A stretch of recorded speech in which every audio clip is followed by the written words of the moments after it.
Imagine having to make 20 million people laugh while knowing your world just ended. On November 4th, 1943, Lou Costello did the impossible. He performed a live comedy show just hours after a tragedy that would haunt him for the rest of his life. But it wasn't just the loss that broke him. It was the one choice he could never take back. To understand how one of the world's most beloved entertainers found himself trapped in this living nightmare, we have to look past the bright lights of old Hollywood and peer into the shadows of a career built on masking, unbearable pain. This is the story of a man who gave everything to the world, only to realize that the price of his fame was a debt he could never fully repay. By late 1943, the comedy duo of Abbott and Lou Costello was nothing short of a global phenomenon. In a world torn apart by the horrors of World War II, their rapid-fire, chaotic, and relentlessly joyful routines served as a vital survival mechanism for a stressed and grieving public. They weren't just movie stars. They were national icons. Just a year prior, they'd completed a grueling 35-day tour across the United States, raising an astronomical $85 million in war bonds. Their signature routine, Who's on First, was already cemented as an American masterpiece. But behind this dazzling wall of success, the physical and emotional cost was quietly mounting. For Lou, the pressures of maintaining this massive comedic engine were pushing him to his absolute limits. Earlier that very year, Lou had been struck down by a devastating case of rheumatic fever. The illness was severe, leaving him bedridden for 6 agonizing months. There were times when doctors feared he might never walk again, let alone perform. His heart was weakened, his body exhausted, and the future of the act hung in a delicate balance. The scheduled radio broadcast on November 4th, 1943 was not just another routine gig. It was designed to be his triumphant resurrection, his grand return to the spotlight after half a year of silence. The anticipation among the public was electric. Millions of families across the nation tuned their radios, eager to hear that high-pitched, childlike voice bring laughter back into their living rooms. But as Lou stepped into the NBC studios in Hollywood that warm afternoon, he had no idea that the universe was preparing to deliver a blow far more crippling than any disease. Just hours before the show was set to air, while Lou was in the middle of rehearsals, a messenger arrived with news that would shatter his soul. His 11-month-old son, Lou Jr., had drowned in the family pool. Now, ask yourself this: what would drive a father to make 20 million people laugh while his own infant son's body was still cold? Anyone else would have collapsed, canceled, or fled. But Lou made a choice that defies human psychology. A choice so shocking that his closest friends thought he had temporarily lost his mind. He got back in his car, drove all the way back to the studio, and prepared to go live. This wasn't for money, contracts, or fame. It was for a reason that will break your heart. It was the moment the comedian became a prisoner of his own myth. To understand this harrowing decision, we must go back to the beginning of that fateful day. The atmosphere inside the NBC studio during rehearsals was filled with high-energy anticipation. The cast and crew were firing on all cylinders. Abbott was there, keeping the timing sharp. The legendary voice actor Mel Blanc was ready with his array of characters, and the elegant Hollywood starlet Lana Turner was preparing as the night's special guest. Lou was in incredibly high spirits. Not only was he back doing what he loved, but his personal life had recently been blessed with the ultimate joy. On November 6th of the previous year, his wife Anne had given birth to their first son, Louis Francis Christiot Jr., affectionately nicknamed Butch. For Lou, who already had 2 daughters, Butch was his pride and joy, the boy who would carry on his legacy. In just 2 days, the family was planning a massive celebration for Butch's first birthday. Before leaving his Sherman Oaks home for the studio that afternoon, Lou had kissed his infant son goodbye and given his wife a specific instruction. He asked Dan to keep Butch awake past his usual bedtime so the boy could listen to his father's voice on the radio speaker. Lou wanted his son to hear the laughter he created. But while Lou was rehearsing his classic slapstick lines under the warm studio lights, a domestic tragedy of quiet, horrifying proportions was unfolding back at his estate. While under the supervision of a nanny, the 11-month-old Butch managed to work his way loose from the wooden slats of his playpen. Undetected, the small child crawled out onto the grass, making his way toward the family's large backyard swimming pool. Within moments, the silence of the backyard was shattered as the boy fell into 18 inches of water. When Anne returned to the yard, she saw her baby floating face down. Her desperate screams pierced the neighborhood air as she dragged him from the water. But it was already too late. Lou fled the NBC studio, jumping into his car for a frantic, agonizing drive back to Sherman Oaks. During those endless miles, Lou's mind raged in absolute denial. He repeatedly told himself that it couldn't be true, that his boy was a fighter, that he had just played with him hours ago. But when he pulled up to his house, the flashing red lights of the emergency vehicles confirmed his worst fears. A pulmotor squad of local firefighters and medics had spent over an hour desperately trying to force air back into Butch's lungs, but their efforts were futile. Dr. Vincent Kovner stepped forward and officially pronounced the child dead. The boy who was supposed to blow out his first birthday candle in 48 hours was gone. Back at the NBC studio in Hollywood, chaos had erupted.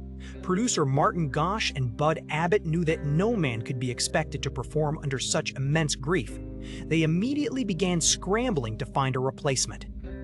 They contacted superstar Mickey Rooney, who was enjoying a quiet afternoon on a golf course. Hearing the tragic news, Rooney instantly threw his clubs into his car, sped to the studio, and began frantically studying the script, preparing to take Lou's place for the 7:30 broadcast. But then, the studio doors opened, and Lou Costello walked back in. His face was pale, his eyes red and swollen, and his entire body trembled. Rooney stepped forward, ready to comfort his colleague and step aside, but Lou firmly refused.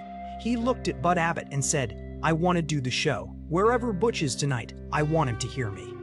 He was supposed to hear his daddy on the radio tonight, and he's going to hear me. This motivation was born from pure, unadulterated grief, a desperate, spiritual attempt to connect with a son who had just slipped away.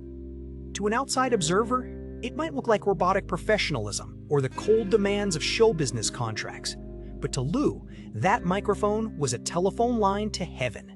He truly believed that if he didn't perform, he would be failing his son one last time. What followed was perhaps the most agonizing half-hour in the history of broadcasting. Imagine the sheer psychological split required to pull this off. On one hand, Lou's soul was shattered, weeping for his drowned baby.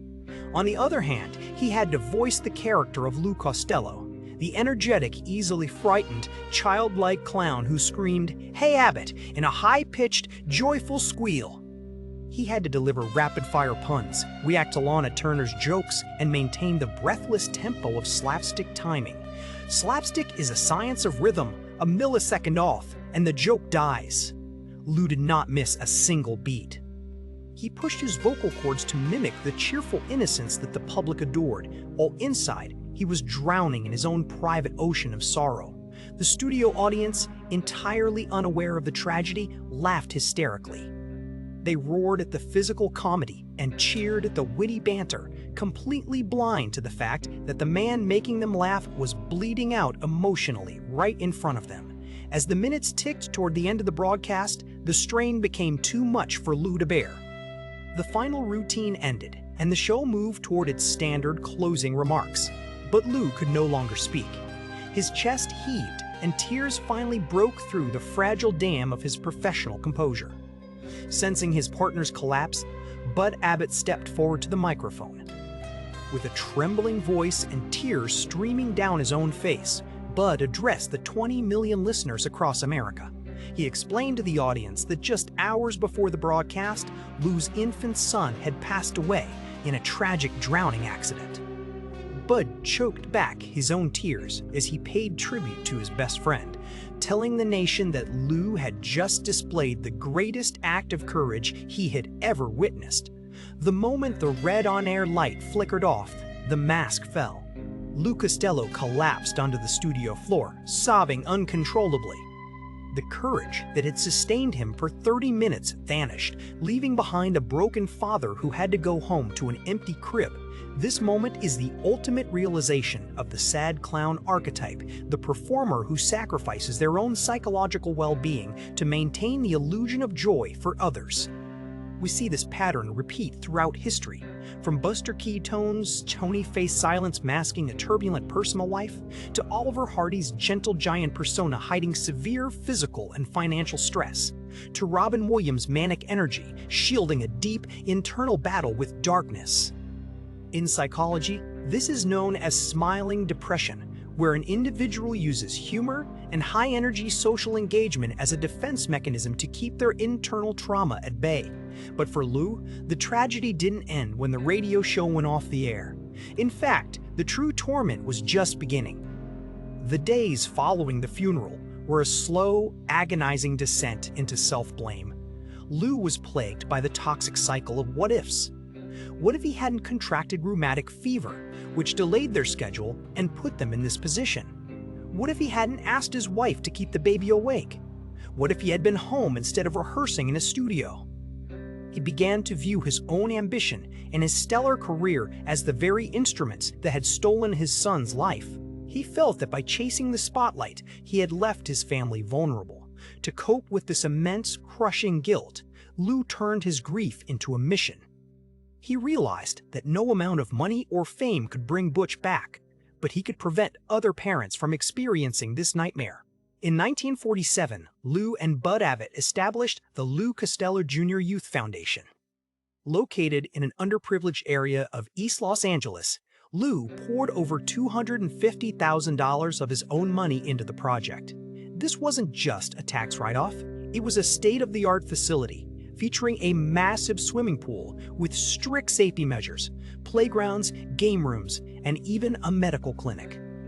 Lou spent countless hours at the foundation, personally interacting with the children, watching them play safely under the watchful eyes of trained supervisors.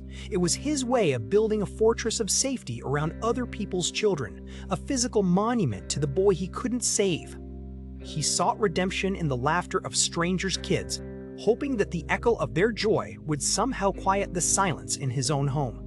Yet, despite his immense philanthropy and continued professional success, the light in Lou's eyes had permanently dimmed. Those who knew him closely remarked that after November 4th, 1943, the spark that made Lou genuinely happy was gone. His relationship with Bud Abbott, while still professionally lucrative, who increasingly strained over the years as financial pressures, IRS battles, and the evolving landscape of comedy took their toll. The duo eventually split in 1957. Just 2 years later, at the age of 52, Lou suffered a fatal heart attack. Many of his contemporaries believed that his heart had failed from the wear and tear of carrying a weight too heavy for any man to bear. He died never fully forgiving himself, a victim of the very laughter he fought so hard to give to the world. When we look back at the legacy of Abbott and Costello, we remember the timeless brilliance of their comedy.